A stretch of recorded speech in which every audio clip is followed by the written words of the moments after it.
Good afternoon and welcome to Birdland Media Works. I'm your host, Danielle Palli, and today I'm joined by woodworking craftsman Bill Hier. Bill Hier is the owner of Red Dog Woodworks, a socially conscious company in North Carolina that feels strongly about supporting local businesses, including animal rescue organizations. Bill, thank you so much for joining us today. Thank you, Danielle, for having me. Bill, can you begin by telling listeners a little more about your business and the services that you provide? Sure. Red Dog Woodworks does a wholesale and a retail business. On the wholesale end, I do make some southern yellow pine boxes and displays for their businesses so they can showcase their product. I also, on the retail side, make gifts and smaller items for individuals. I also do some stock-type products that I sell on my website and at craft shows and things like that. But I try to cover a bunch of different markets, and this time of year it's equally as busy with people buying gifts and also other vendors putting orders in for wholesale products. Do you think that handmade woodworking is a lost or underappreciated art? Help people understand what makes your work so unique. Well, I don't think it's lost, although with the competition from products coming overseas, they aren't aware of really what's involved with making something by hand. But there is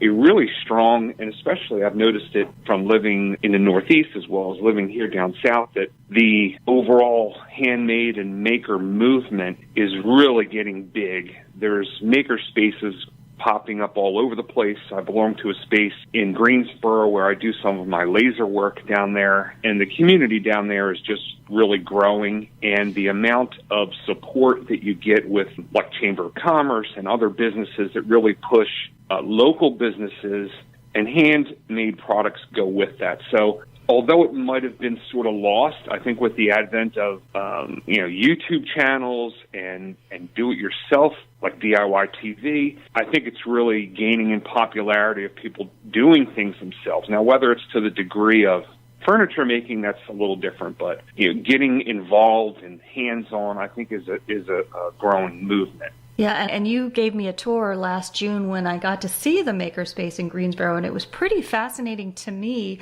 as someone who is not a craftsperson, the different areas and the different tools and the way that everyone worked together, too, I thought was pretty interesting. With that kind of makerspace, really, to me, what's most important is the people that are there, everyone is willing to help each other. So I am totally not familiar with Adobe Illustrator and Photoshop and things like that, but there are people there that are. And the same thing goes with woodworking or whatever. If someone will come in there as a novice and ask for advice, everyone in there is willing to help. And I think that's kind of the standard when it comes to people that are hands-on. They love what they do, and they're willing to help other people get into it, and I think that's real helpful. That knowledge sharing is pretty fantastic, so that they're not lost. I can think of a number of occasions where you're creating something and you might just, I give up, it's not working, and to have somebody in the same room and say, you know what, I have experience in that, to be able to guide you and to work together like that is great. Now, can you help those of us who are not as familiar with what goes into making handcrafted product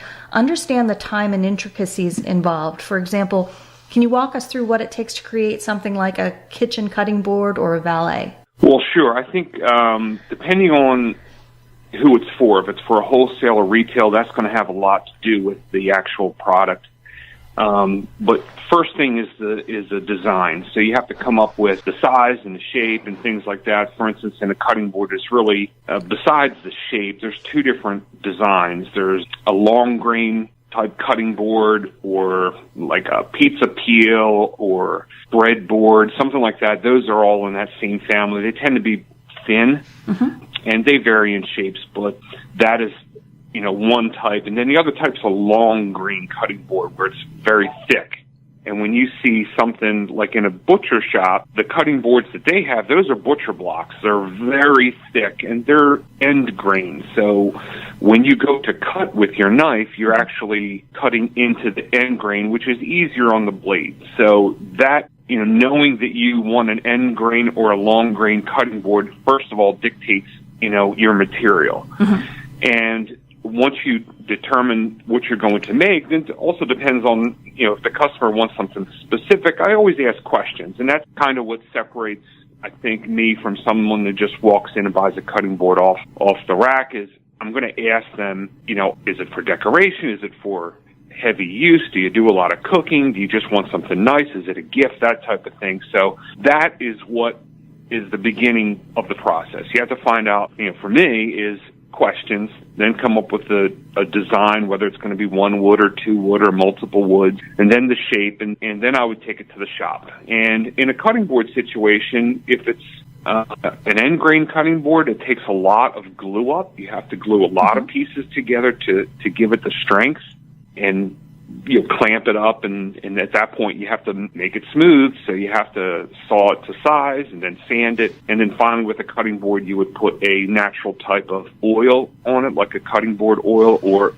a mineral oil, which is food safe. If you do an end grain one that's very thick, that is a lot of work, but they last forever, so it's something that, it does have practical purpose. And if you look online, there's a ton of them out there, and I didn't really think I was going to be doing too many cutting boards because of the competition involved, but it turns out that everybody wants one. Can I tell you, though, I have one of your cutting boards, and every time somebody comes to visit, and I'm always cooking, so we're always in the kitchen, every time someone comes to visit, they say, where did you get your cutting board? Because it just the quality of it, the look of it, the way, just using it. So I'm not surprised to hear you say that just based on the feedback I've gotten. I was like, because of all the things you think you're going to get complimented on your house, you don't think it's going to be, hey, nice cutting board.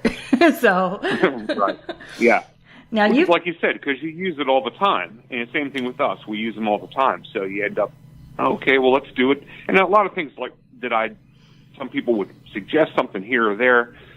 I usually would take an idea from somebody, and I like to add my own little twist to it that makes it unique. So, and like in your case, yours has like an accent piece up through the middle, which, it's a little bit different, but it still is a practical usage piece. You can use it every day, and, it'll last forever. Now, you've been a successful business owner for more than 20 years.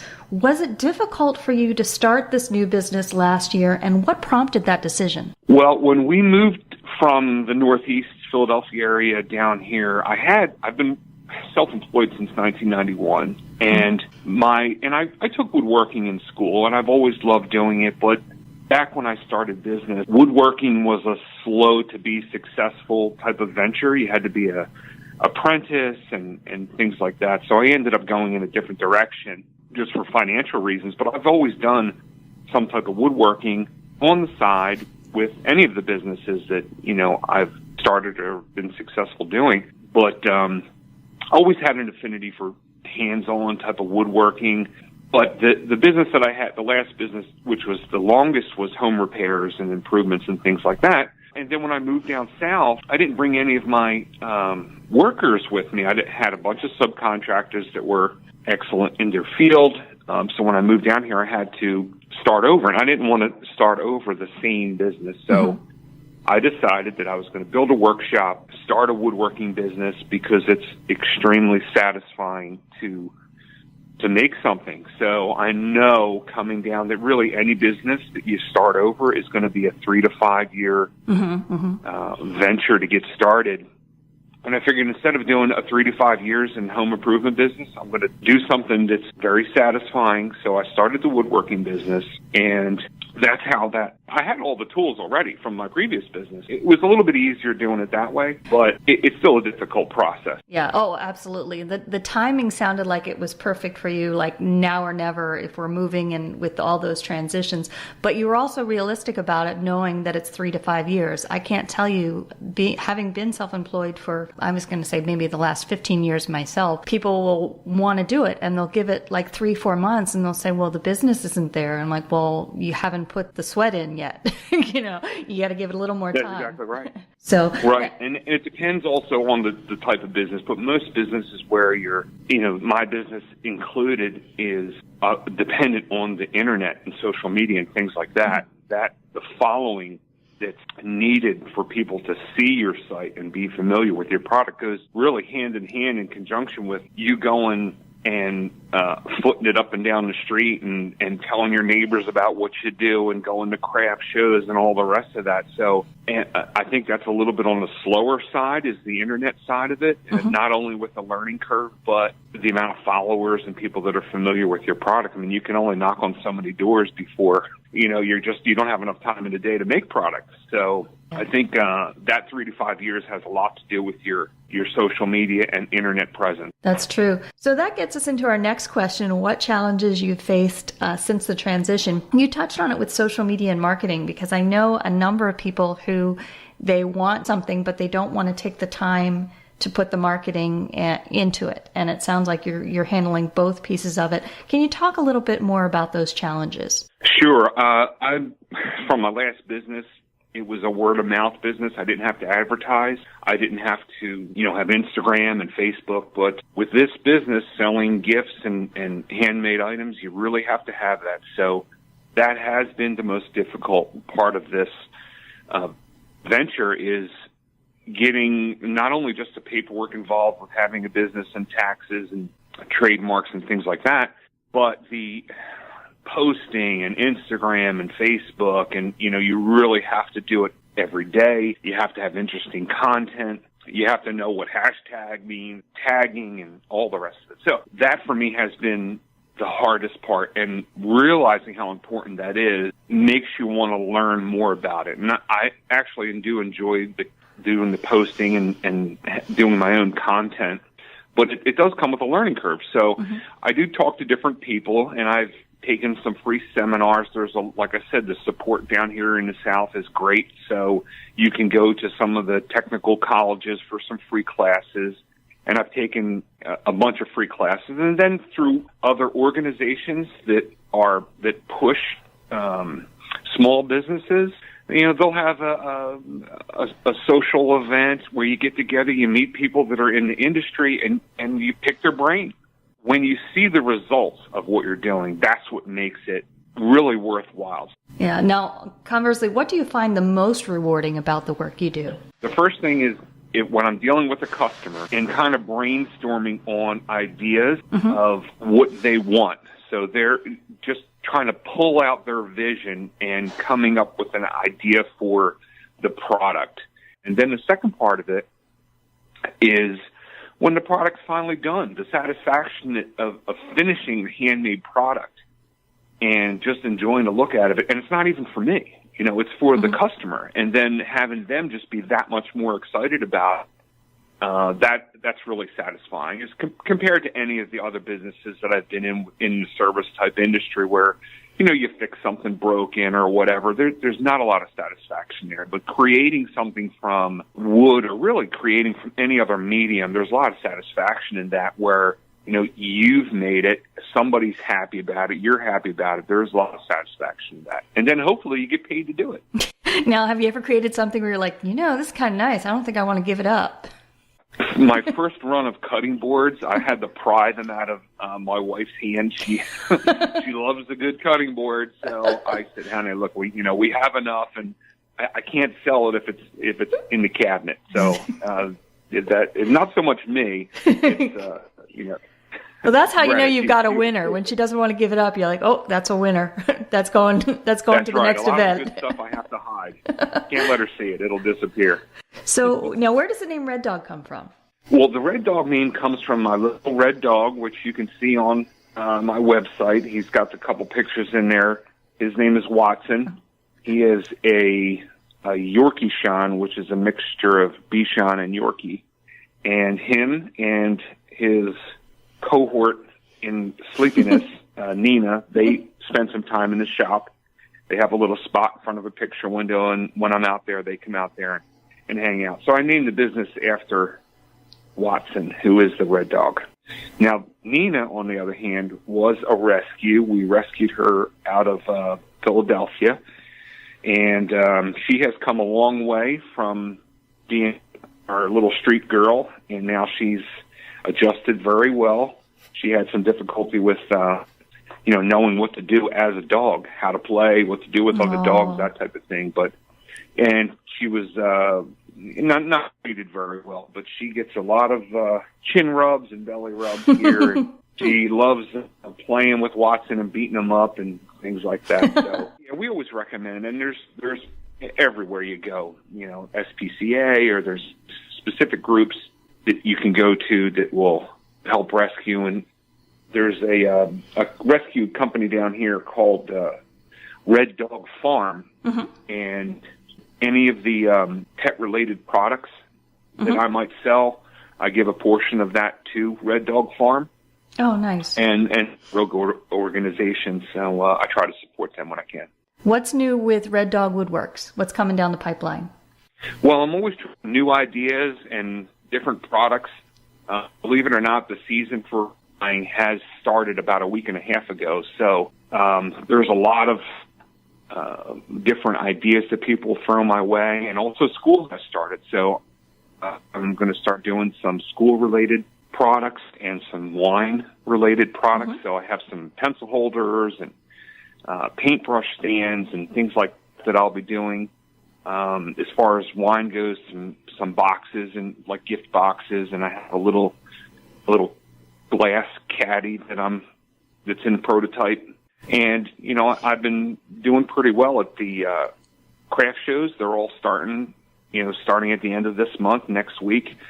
This weekend, there's 2 shows that I'm going to, so things have been picking up. Yeah. And, you're always, as a maker, or a woodworker, you're looking for, that one product that everybody has to have. Well, that kind of doesn't exist. You have to really cater to everybody. You have to do a little bit of everything and to be successful. And the variety is what sells your product. So, I have actually a couple different stores in the area have reached out to me to carry some of my product, and thankfully that has been not from direct solicitation, but from seeing my products on the internet. So that's always good when you get like a random email from somebody that's like, I love your product, we want to put it in our store, and you never called them. Right. So that was terribly exciting. I'm like, who are you? And like, oh, okay, yeah, I'd love to get my stuff over there, so that's good. So it really turns into me out into the shop and starting to make things. And, if I can get an extra 4 hours of daytime, that would be great. I'd get everything done. But between the internet and working in the shop, the days are really short. But I like the interaction with local businesses, and there's a big following of, like we talked about in the beginning of local businesses, where not only is it handmade, but a lot of local businesses just love to support other local businesses. So I think that's a trend, and it's good for me. Absolutely. So where can people go to learn more about your work? It's reddogwoodwork.com. So all of the social media that I have, including the website, is Red Dog Woodwork with no S. Bill Hier, thanks for joining us today.